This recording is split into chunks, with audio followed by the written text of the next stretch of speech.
কি রে, পুজোতে এসেছিস, শুভ কাজে আজকে কালো শাড়ি পরে কেন? তাতে কি হয়েছে যে মানুষের গায়ের রংটা কালো সে পুজোতে যাবে না, তার মানে কি সে অশুভ? ভোগের প্রসাদ খাচ্ছি। ভীষণ ভালো লাগছে।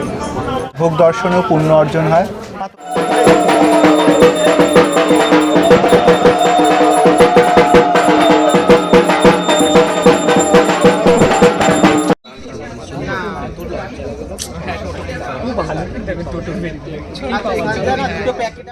কি রে, পুজোতে এসেছিস, শুভ কাজে আজকে কালো শাড়ি পরে কেন? তাতে কি হয়েছে? মা কালী তো নিজেও কালো। বলে কালো শাড়ি পরলে বলে শুভ না। কে বলেছে? অনেকে বলেছে।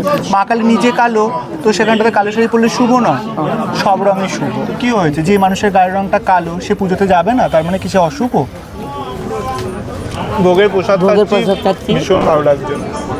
খুবই ভালো লাগছে, কি বলবো। রটন্তী কালী পুজো, হ্যাঁ, রটন্তী কালী পুজোর ভোগের প্রসাদ খাচ্ছি। ভোগের প্রসাদটা দেখিয়ে দে একবার ছোট।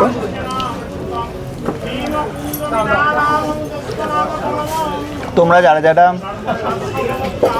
যারা যারা ভোগ দিতে চাইছো, ভোগ পেতে চাইছো, তারা চলে আসো, পুণ্য অর্জন করো। ভোগ দর্শনেও পুণ্য অর্জন হয়। তোমার কেমন লাগছে এসে?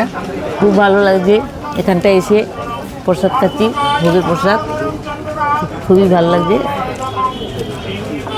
আর কয়েকটা ফটো দিয়ে দিচ্ছি, তোমরা দেখে একটু কমেন্টস করে জানিও আমাকে আর মাকে কেমন লাগছে। হ্যাঁ, আমাদের পুরো বন্ধুদেরকে যাদের ফটো আছে তাদের কমেন্টস করে জানিও যে কেমন লাগছে।